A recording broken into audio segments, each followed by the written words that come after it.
우리 한번 믿음 고백할까요? 하나님은 내게 좋으신 하나님이십니다. 하나님은 내게 부족함이 없으신, 실수가 없으신 하나님이십니다. 아멘.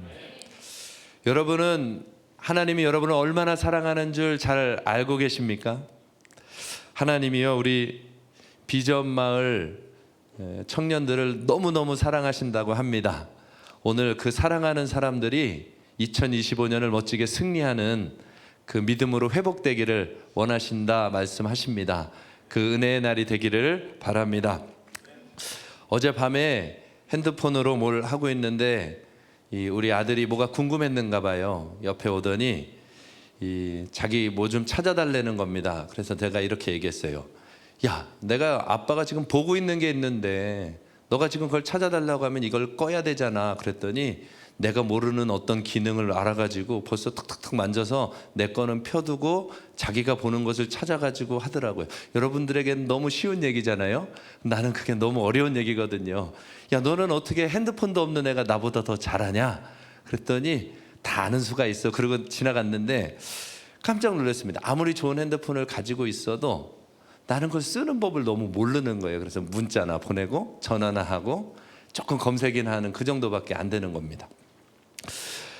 여러분은 여러분 삶에 2025년을 멋지게 하나님 앞에서 만들어가고 싶은데 그 삶을 만들어낼 수 있는 비법을 좀 가지고 있습니까? 하나님이 분명히 우리를 향해서 가장 좋은 계획을 가지고 계실 텐데 그 계획을 만들어갈 수 있는 핵심 키, 비밀스러운 그 모든 것들을 알고 있느냐 이 말입니다. 나는 핸드폰 하나를 가져도 그것을 잘 할 줄 몰라서 아마 내가 사용 설명서를 잘 보았으면 연습을 했으면 잘 썼을지도 모르겠습니다. 그런데 우리 삶에도 인생 사용 설명서가 있다는 겁니다. 우리는 하나님의 형상대로 만들어진 사람들이기 때문에 하나님의 형상은 어떻게 되어지는지에 대한 분명한 사용 설명서가 있습니다. 그게 바로 하나님의 성경입니다. 우리를 지으신 하나님이 우리에게 주를 닮은 사람은 이렇게 살아간다라고 말씀 주신 것이 성경이기 때문에. 근데 그 절대 원칙 하나가 있는데 뭐냐면 오늘 말씀이에요. 나를 존중히 여기는 자는 내가 그를 존중히 여기고 나를 멸시하는 자는 내가 경멸하리라.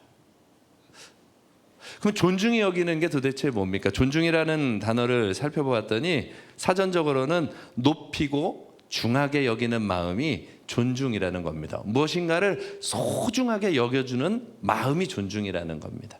그러니까 하나님이 우리에게 존중받기를 원하십니다. 하나님이 우리에게 존중받기를 원하십니다.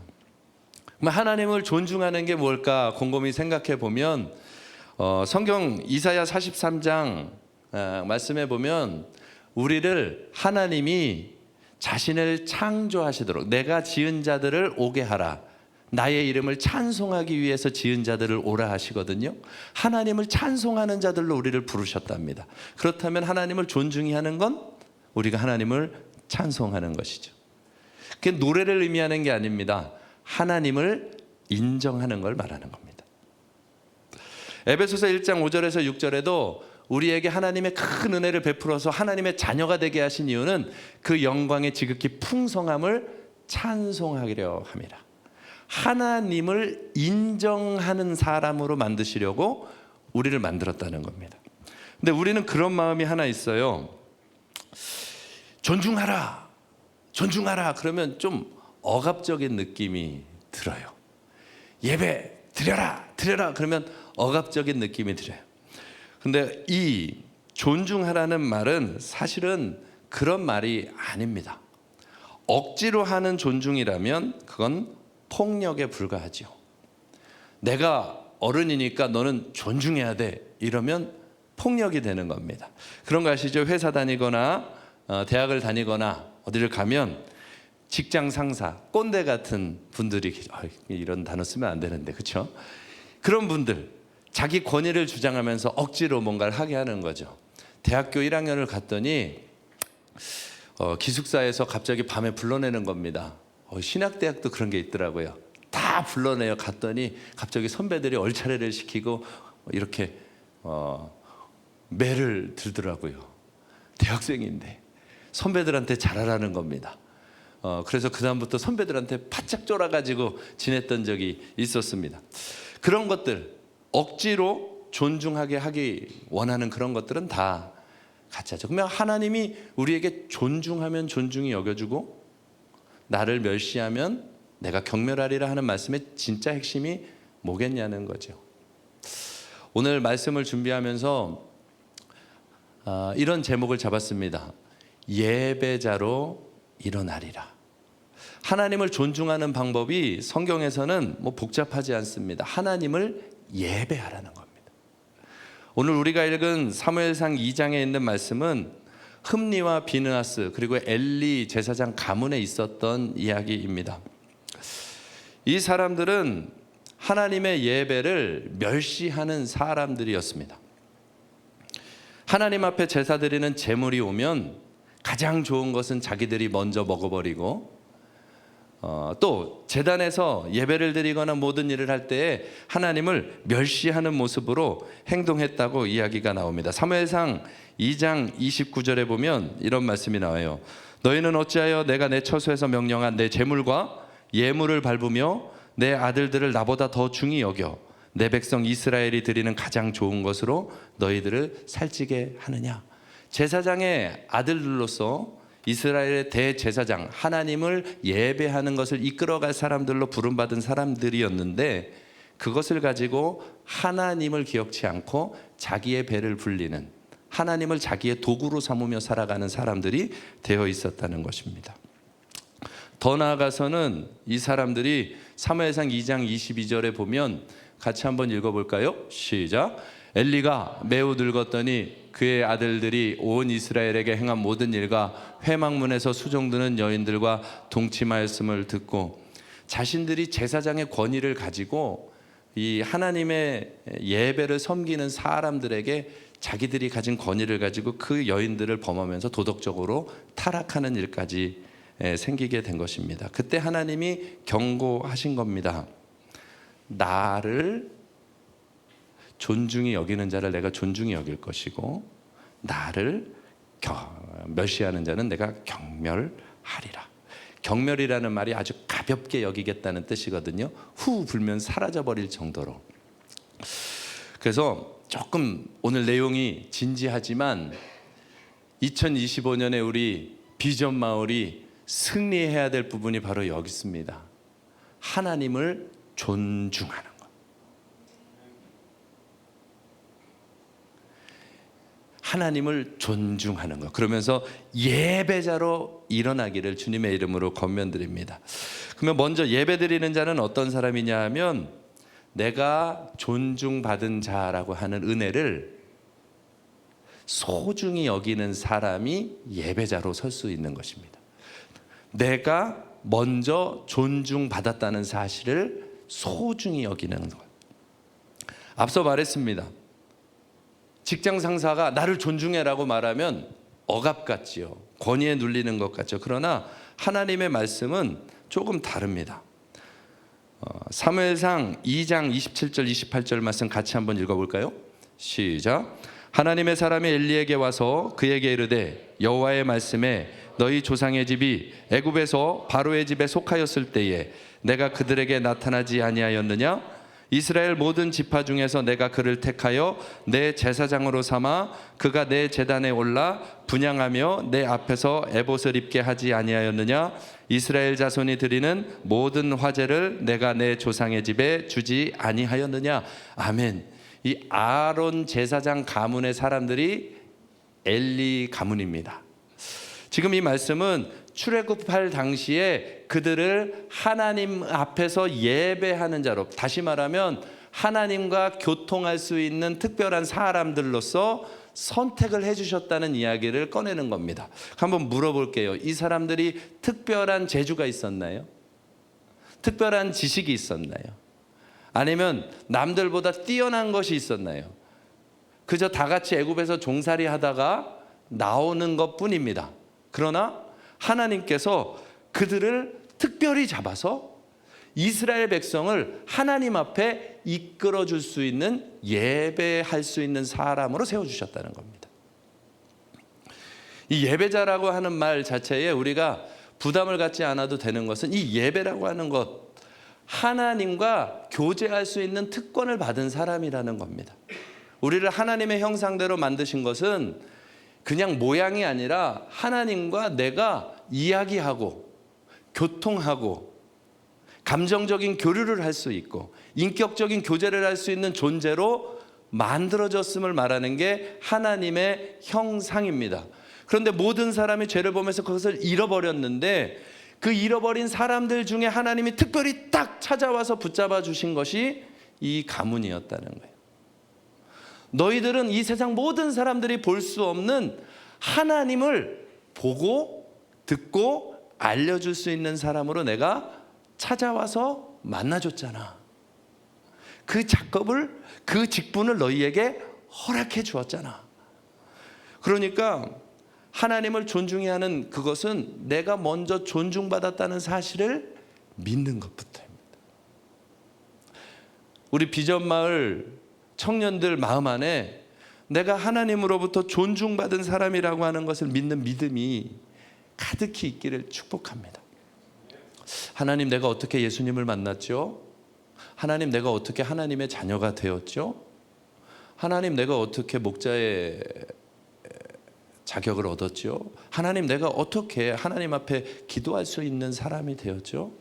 그것을 정직하고 진실하게 하나님 앞에 묻기 시작하면 하나님 앞에 예배할 수 있는 사람이 되는 것이죠. 억지로가 아니라 그렇게 감당해 나갈 수 있게 된다는 것입니다. 요한일서 4장 19절에 보면 이렇게 말씀하십니다. 우리가 사랑함은 그가 먼저 우리를 사랑함이라. 우리 보고 할 수 없는 일, 강제스러운 일을 하라는 것이 아니라 우리가 사랑하면 그가 먼저 우리를 사랑하셨습니다.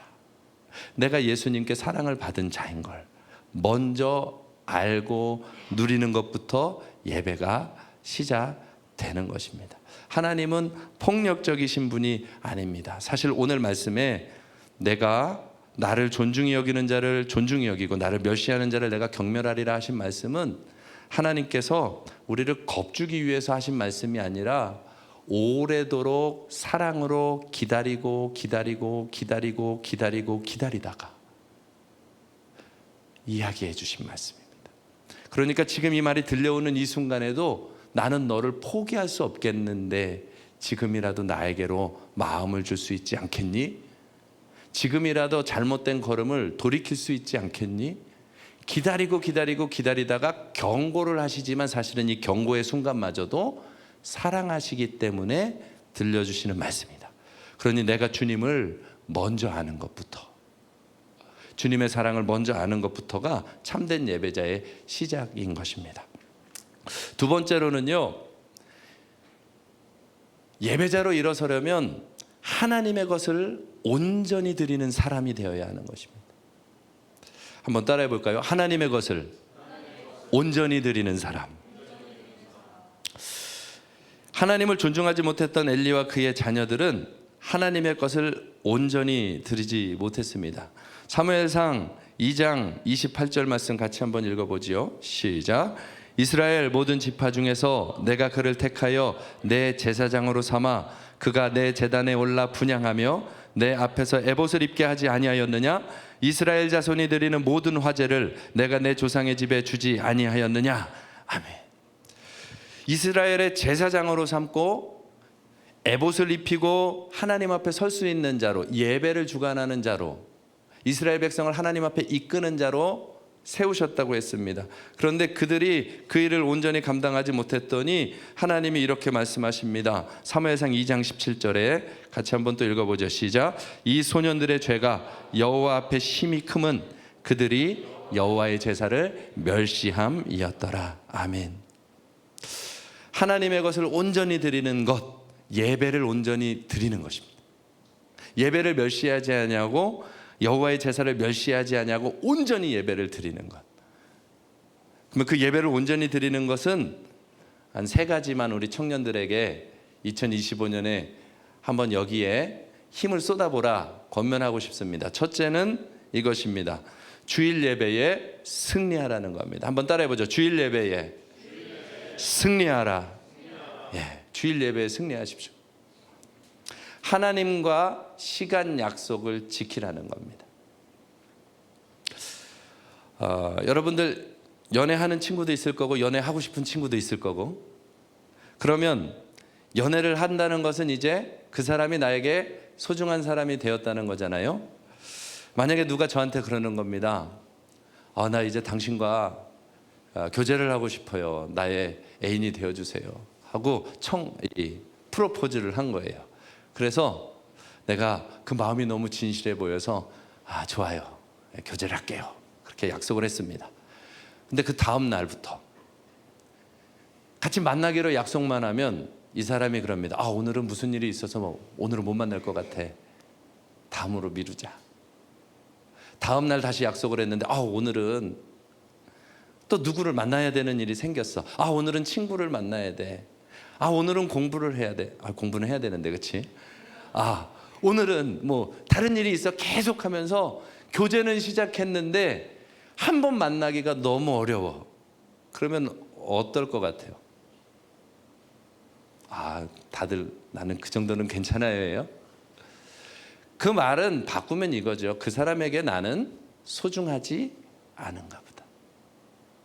시간을 주고 이 사람이 가장 존귀하다는 것을 인정하는 것은 나의 시간을 떼어 드리는 거죠. 앞서 말했습니다. 먼저 사랑받는 것, 먼저 존중이 여겼다는 사실을 우리가 먼저 알아야 됩니다. 사실 하나님은요, 우리를 너무 존중히 여기셔서 하늘 보좌를 버리고 내려오셨습니다. 모든 시간을 견뎌내시고 우리를 찾아오셨습니다. 고통도 순환도 아니면 우리의 모든 실수하는 과정도 다 기다리시면서 우리에게 끊임없이 찾아오셔서 얘기하시면서 한마디 던져준 것이 나 너와 만나고 싶어. 사실은 이 주일의 예배는 명령 같지만 우리와 함께하고 싶은 하나님의 사랑의 요청입니다.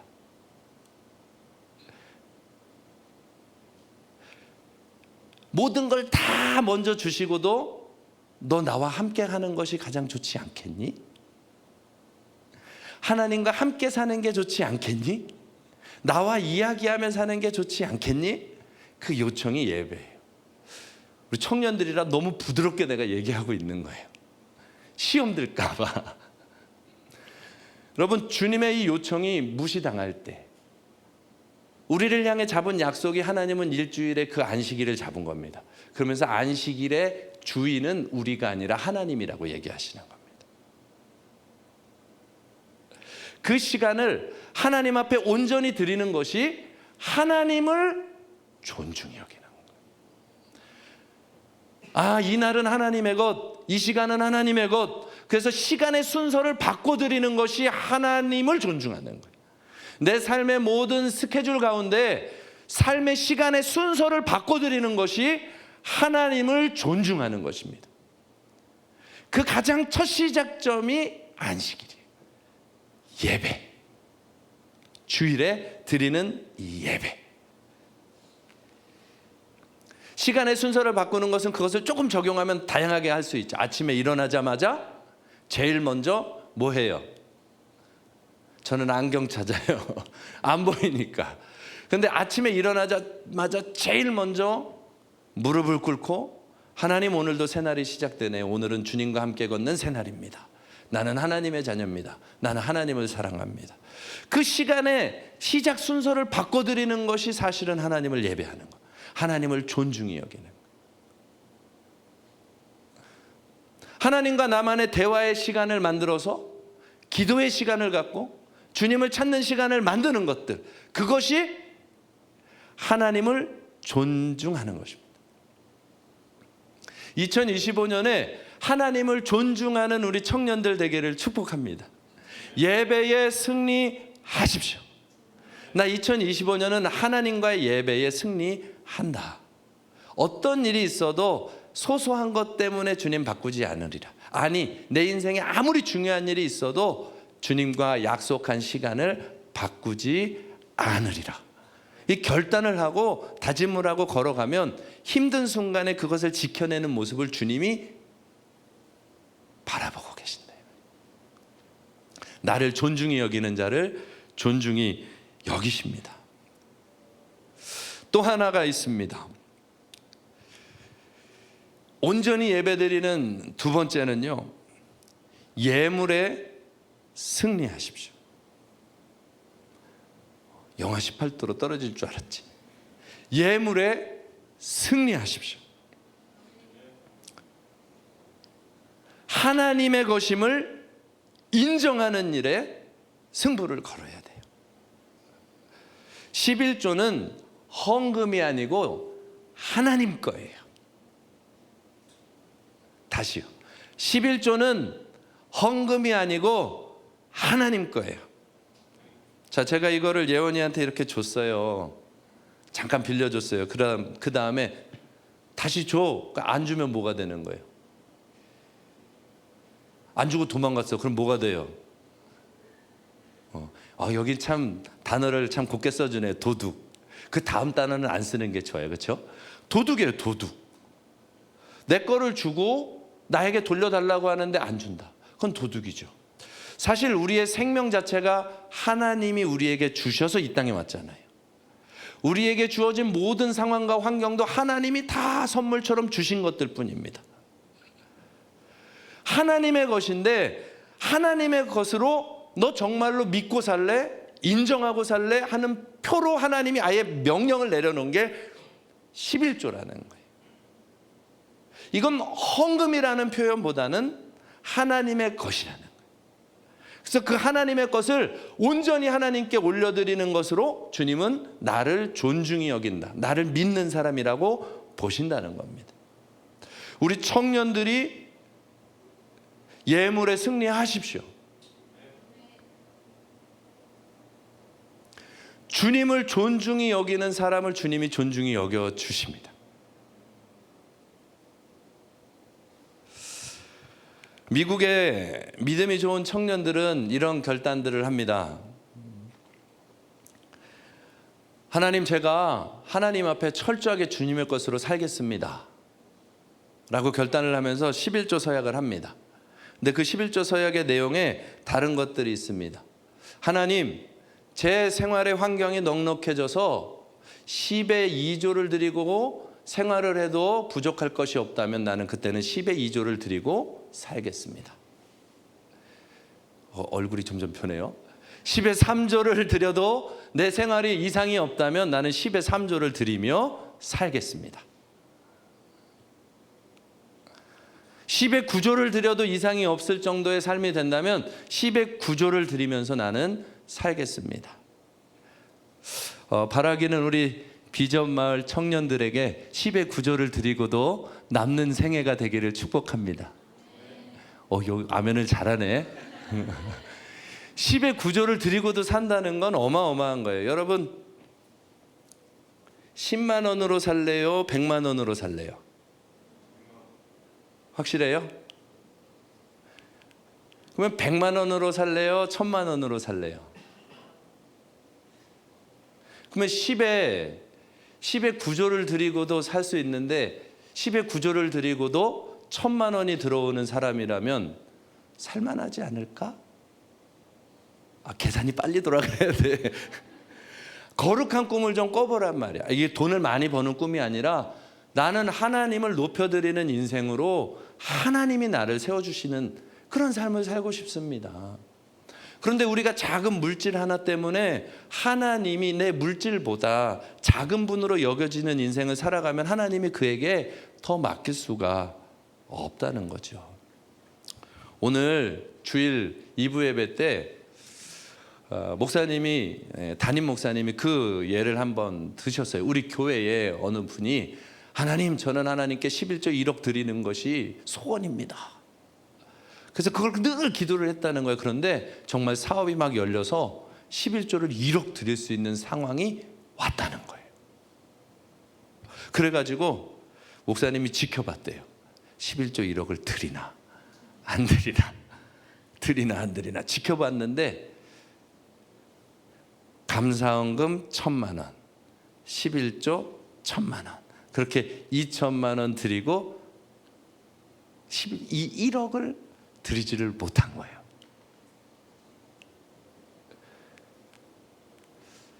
근데 목사님 말씀이었어요. 거기까지였다고.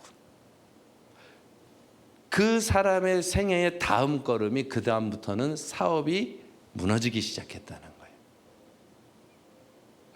하나님이 우리의 믿음을 지킬 만하고 감당할 만큼 주십니다. 겁주는 게 아니고요. 겁을 주는 게 아니라 하나님이 우리를 사랑하십니다. 우리를 지킬 만큼 주십니다. 이해가 되세요? 우리를 지킬 만큼 하나님이 복을 주십니다. 믿음의 배포가 커지기를, 하나님을 향한 믿음의 결단이 커지기를. 제가 광주에서 목회를 할 때 이 맥주 감사주일을 어느 날 드렸어요. 그런데 그 해 맥주 감사주일은 왠지 사람들이 다 마음을 안 지키는 것 같은 마음이 드는 거예요. 그래서 강단에서 설교하다가 선포했어요. 이번 맥주 감사주일은 한 번 더 마음을 들인 예배로 다시 드려야 되겠습니다 하고 그 다음 주로 한 주 더 하겠다고 맥주 감사주일을 다시 선포한 겁니다. 그런데 어떤 분이 그 다음 주에 이렇게 예배를 다 드리고 마지막 헌금 개수를 제가 하고 있는데 깜짝 놀랄 만큼의 액수가 올라온 거예요. 그때 3천만 원이었나? 그랬어요. 깜짝 놀란 거죠. 아니, 그러자고 한 건 아니잖아요. 그냥 하나님 앞에서 어떤 마음이 들어서 했는데, 아니 갑자기 왜 이런 헌금을 드립니까? 그랬더니 그분이 이렇게 얘기했어요. 목사님, 늘 드리듯이 제가 예물을 드렸는데 목사님이 그 얘기를 하실 때 제 마음에 얼마 전에 아파트를 팔아서 아파트 값이 오르면서 얻었던 수익이 있었는데 그 수익의 10분의 1을 내느냐 마느냐 참 고민을 많이 했는데 다시 한번 예배를 드려야 한다는 말씀을 들을 때 아, 나 때문이구나 했다는 겁니다. 그리고는 그 예물을 딱 드리면서 저 이제 자유해요. 이제 나 살 것 같아요. 그리고 얼굴이 활짝 펴져서 가는 거예요. 여러분, 하나님 앞에서 물질보다 하나님을 작아지는 분으로 만들지 말자고요. 하나님의 이름을 우리가 좀 높여드리자고요. 주님으로 살자고요. 그게 주님을 인정하는 것입니다. 사무엘상 2장 12절에 보면 이 엘리의 두 아들 흠니와 비느하스 이 두 사람이 그렇게 하나님의 재물을 막 짓밟았더니 하나님은 이렇게 표현합니다. 엘리의 아들들은 행실이 나빠 여호와를 알지 못하더라. 하나님을 모르는 사람이라고 얘기를 하는 거예요. 우리 청년들이 하나님을 아는 사람으로 살아가기를, 2025년에는 하나님을 아는 사람들로 세워져 가기를 축복합니다. 신명기 14장 22절 이하 23절 말씀에 보면 한번 이건 같이 한번 읽어볼까요? 시작. 너는 마땅히 매년 토지소산의 11조를 드릴 것이며 내 하나님 여호와 앞 곧 여호와께서 그의 이름을 두시려고 택하신 곳에서 내 곡식과 포도주와 기름의 11조를 먹으며 또 내 소와 양의 처음 난 것을 먹고 내 하나님 여호와 경외하기를 항상 배울 것이니라. 아멘. 11조를 드리는 것이 하나님 여호와 경외하는 법을 배우는 거래요. 아, 나는 물질보다 하나님이 더 소중해요. 내 생명은 물질로 사는 게 아니라 하나님으로 살아요. 그 하나님 경외하는 법을 배우는 거래요. 그런데 저는 이 말씀을 보면서 좀 의문이 드는 게 하나 있었어요. 11조를 드리는데 택하신 곳, 하나님이 나로 섬기게 한 그 교회와 성전에다가 11조를 드립니다. 그런데 이렇게 나와 있어요. 내 곡식과 포도주와 기름의 11조를 뭐 한다? 먹으며. 저게 무슨 말이죠?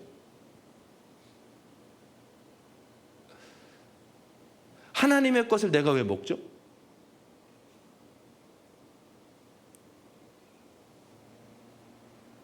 구약시대의 제사는 여호와의 제단에 와서 11조의 제물을 드리잖아요. 그러면 그것을 가지고 그 공동체 안에서 레위인도 먹고 제사장들도 먹고 가난한 자들도 먹고 교회 안에 구성원들이 함께 먹고 함께 예배하는 자도 같이 즐거워하면서 먹고 하는 거예요. 그러니까 저 11조는 단순히 헌금이 아니라 이스라엘을 사랑의 공동체로 묶어주는 하나님의 것을 가지고 모두가 함께 먹는 하나님의 예물, 사랑의 증표인 것입니다. 저는 우리 청년부가, 이 비전 마을이 우리 청년들의 손에 의하여 아주 든든하게 운영이 되고 많은 일을 감당하는 청년부가 되었으면 좋겠어요. 교회는 저렇게 하나님의 것을 구별하여 드린 것으로 가난한 자나 부한 자나 다 함께 먹고 함께 즐거워하며 함께 하나님의 나라를 확장해가는 그것이 이루어지는 곳이 교회입니다. 그러니 이 예물에 승리하는 것은 단순히 헌금을 드리는 게 아니라 사랑을 실천하는 것입니다. 하나님의 나라를 확장하는 거예요. 그래서 여러분들이 하나님 앞에 승부를 걸라는 거예요. 예물에 승부를 걸라. 세 번째입니다. 어떤 것이 온전한 예배냐? 한번 또 같이 읽어볼까요? 시작. 경청에 승리하라. 경청에 승리하는 겁니다. 하나님의 말씀을 기준 삼으라는 거예요. 사무엘상 2장 29절 보면 이렇게 나옵니다. 너희는 어찌하여 내가 내 처소에서 명령한 내 재물과 예물을 밟으며, 이렇게 되어 있어요. 너희가 어찌하여 내가 내 처소에서 명령한 내 재물과 예물을 밟느냐. 하나님이 명령하신 것을 무시했다는 겁니다. 그러니까 예배는 하나님의 말씀을 잘 듣는 것입니다. 그리고 그것을 기준으로 삼아서 살아가는 것입니다. 하나님의 말씀을 기준으로 삼는 것입니다.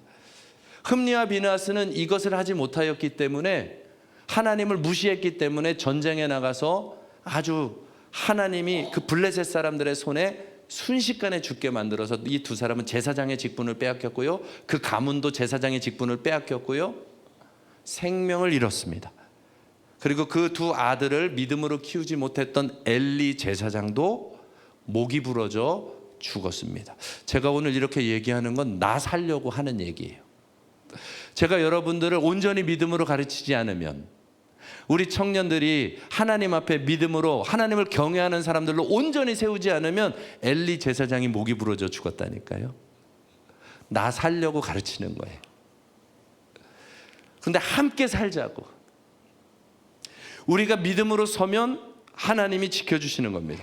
그런데 이 흠니와 비느하스와 전혀 다르게 사무엘이라고 하는 사람은 하나님의 장막에서 하나님을 섬기는데 하나님을 너무너무 기쁘게 여기는 겁니다. 이 사무엘은요, 하나님께 예배하고 하나님을 존중하는 것이 어떠한 것인지 너무나도 잘하는 거예요. 사무엘상 15장 22절에 보면 이런 말씀이 있습니다. 같이 한번 읽어보죠. 시작. 사무엘이 이르되 여호와께서 번제와 다른 제사를 그의 목소리를 청종하는 것을 좋아하심같이 좋아하시겠나이까? 순종이 제사보다 낫고 듣는 것이 순양의 기름보다 나으니. 아멘. 말 잘 들어라. 그게 아니라 하나님의 말씀을 마음의 기준으로 삼고 살아가는 것이 하나님이 가장 기뻐하는 일이라고 말하는 겁니다. 그 기준으로 삼으려면 경청하여 들어야 되는 거죠. 예배의 3요소인 거죠. 하나님의 말씀을 잘 듣고 하나님 앞에 잘 드리고 그렇게 살아가는 것입니다. 온전한 예배 드리십시다. 2025년에 예배자로 일어나십시다. 그러면 이렇게 예배하는 자들을 하나님이 어떻게 하시느냐 하면, 예배자는 존중이 여김을 받게 됩니다. 하나님이 존중해 주시는 게 어떤 모습으로 존중하시는 줄 압니까? 하나님이 어떻게 존중해 주실까요? 우리를 하나님이 존중해 주시면 어떻게 존중해 주실까요? 네? 복이요? 뭐가 복이죠? 하나님이 우리를 존중해 주시는데 두 가지로 존중해 주십니다. 근데 그 존중의 내용은 하나예요. 확증해 주시는데 두 가지로 확증해 주시는 거예요. 첫째는 이것입니다. 나 스스로가 하나님의 사람임을 알 수 있도록 내 마음에 확증을 주세요. 하나님을 존중하며 예배를 온전히 드리며 살아가면 내가 하나님의 사람이구나라고 하는 확증이 생겨서 두렵지 않고 평강 가운데 삶을 살아가게 됩니다. 사무엘상 3장 3절에서 4절에 보면 사무엘이 아직 어렸을 때 하나님의 전에서 예배를 잘 드리면서 살아가는데 이 흠니와 비느하사 이 사람들은 다 하나님 앞에 악을 행하지만 성막 안에서 사무엘은 하나님의 예배 처소를 지키며 살아갑니다. 그때 이렇게 나와요. 같이 한번 읽어보죠. 시작. 하나님의 등불은 아직 꺼지지 아니하였으며 사무엘은 하나님의 궤에 있는 여호와의 전안에 누웠더니 사무엘은 지금 하나님을 늘 존중하며 살아가고 있는 삶이에요. 그랬더니 뭐라고 나오냐 하면 그 다음에 같이 읽어볼까요? 시작. 여호와께서 사무엘을 부르시는지라 그가 대답하되 내가 여기 있나이다 하고. 이게 확증이에요. 여러분, 하나님 음성 듣고 싶죠? 하나님이 사무엘을 부르십니다. 사무엘아, 사무엘아. 이제까지는 제사장들을 통해서만 들어왔던 그 하나님을 사무엘은 직접 만나고 그 음성을 듣는 거예요. 그런데 이 비밀스러운 일은 세상 사람들이 알아요, 몰라요? 몰라요. 그러나 사무엘 자신은 알아요. 지금 나를 부르는 분이 하나님이신 걸. 하나님과 진짜 교제가 열리기 시작하는 거예요. 하나님 자녀의 확증이 생기는 거예요. 삶의 순간순간마다 하나님이 나와 함께 해주시는구나, 그것을 확증적으로 알기 때문에 두려움이 사라지기 시작하는 거예요. 우리 비전마을 청년들에게 이런 일들이 일어나기를 축복합니다. 주님을 존중하는 자들을 하나님은 내버려 두지 아니하시고 반드시 가까이 오셔서 당신을 알도록, 너는 내가 사랑하는 사람이야, 소중히 여기는 자야, 그걸 알 수 있도록 가까이 와서 우리를 터치해 주신다는 거예요. 확증을 주시는 거예요. 아무도 몰라요. 그런데 나는 알아요. 그래서 기뻐요. 최근에 저에게도 걱정되고 두려운 일이 좀 있었습니다. 너무 걱정이 되는 거예요. 이게 잘 될까? 일이 잘 이루어져 갈까? 너무 두려운 겁니다. 그래서 마음이 막 두근반 세근반 막 떨려요. 그런데 어떤 상황이 돼서 일을 딱 진행하려고 하는데 내가 전혀 모르는 일이 딱 벌어지는 겁니다. 어떡하지?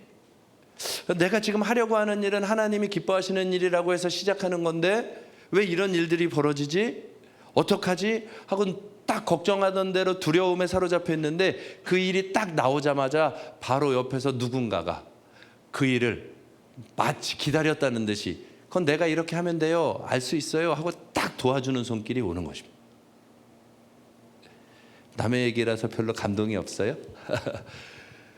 나는 아무리 머리를 굴려도 안 되던 일인데 누군가가 그걸 보고 내가 부탁한 것도 아니고 어떤 얘기를 한 것도 아닌데 자기가 그건 내가 이렇게 하면 되니까 내가 할게요. 그리고 딱 그것을 낚아채 가주시는 거죠. 그래서 그 문제가 너무 쉽게 싹 지나가는 거예요. 다른 사람은 몰라요. 나는 알아요. 하나님이 도와주고 계시는구나.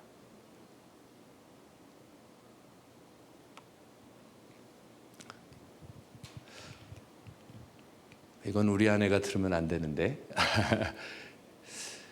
제가 하나님 앞에서 우리 가정을 세워가고 아내를 위하여서 기도하는 여러 가지 일들이 있습니다.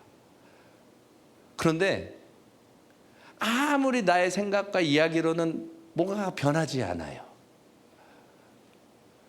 그런데 내가 어떤 일로 인하여 두려워하고 고민하고 막 그러고 있었더니 우리 아내가 그 일은 내가 이렇게 한번 해볼게요 하고 딱 기쁨으로 얘기를 딱 꺼내주는 겁니다.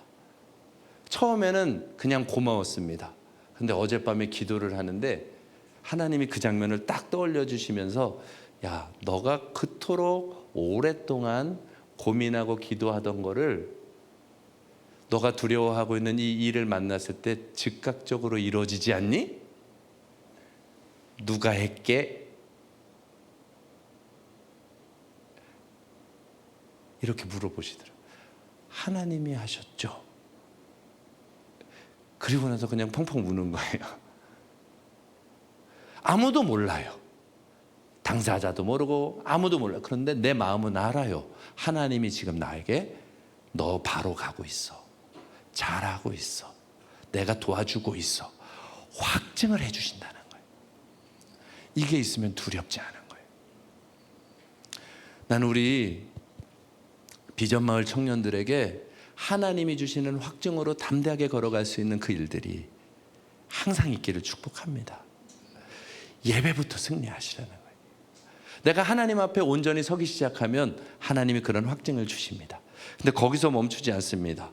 어떤 확증을 주느냐 하면 이제는 나만 아는 확증이 아니라 사람들이 이 사람은 하나님의 사람이라고 인정할 수 있도록 확증을 주시는 거예요. 하나님이 우리를 존중해 주시는 방법이 그와 같은 것입니다. 사람들이 이 사람은 하나님의 사람입니다라고 인정할 수 있도록 만들어 주시는 거예요. 자, 사무엘상 2장 26절 한번 볼게요. 같이 한번 읽어보겠습니다. 시작. 이 사무엘이 점점 자라매 여호와와 사람들에게 은총을 더욱 받더라. 사무엘을 보기만 해도 하나님의 사람이네, 막 인정이 일어나기 시작해요. 자, 조금 더 넘어가 볼까요? 사무엘상 3장 19절에서 20절 말씀입니다. 같이 한번 읽어볼까요? 시작. 사무엘이 자라며 여호와께서 그와 함께 계셔서 그의 말이 하나도 땅에 떨어지지 않게 하시니 단에서부터 브엘세바까지의 온 이스라엘이 사무엘은 여호와의 선지자로 세우심을 입은 줄을 알았더라. 사무엘이 내가 선지자예요, 내가 선지자예요, 내 말을 들으세요 라고 말한 적이 한 번도 없어요. 그런데 사무엘이 하나님 앞에 들은 얘기를 꺼내기만 하면 하나도 땅에 떨어지지 않고 다 응답되는 것을 보여주시는 거예요. 그래서 사람들이 다 사무엘이 하나님의 사람인 것을 알도록 만들어 가시는 거예요. 비전 마을이 그렇게 될 것입니다. 여러분들의 걸음이 그렇게 될 것입니다. 예배를 승리하고 하나님을 존중하며 걸어가는 그 걸음에 하나님이 때가 되면, 시기가 차면 저 사람은 하나님의 사람이구나 하고 하나님이 상황과 환경을 만들어 계속해서 인정받게 해주는 자리까지 올라가게 하실 것입니다. 그러니 두려워하지 말고 여호와 존중하는 것, 예배자의 승리 하시기를 바랍니다. 2025년에 예배자로 승리하십시다. 믿음으로 일어나기를 축복합니다. 그래서 하나님께 존중이 여김을 받는 사람들로 2025년에 그 증거를 맛보는 우리 청년들 되기를 축복합니다. 우리 함께 한번 기도하지요.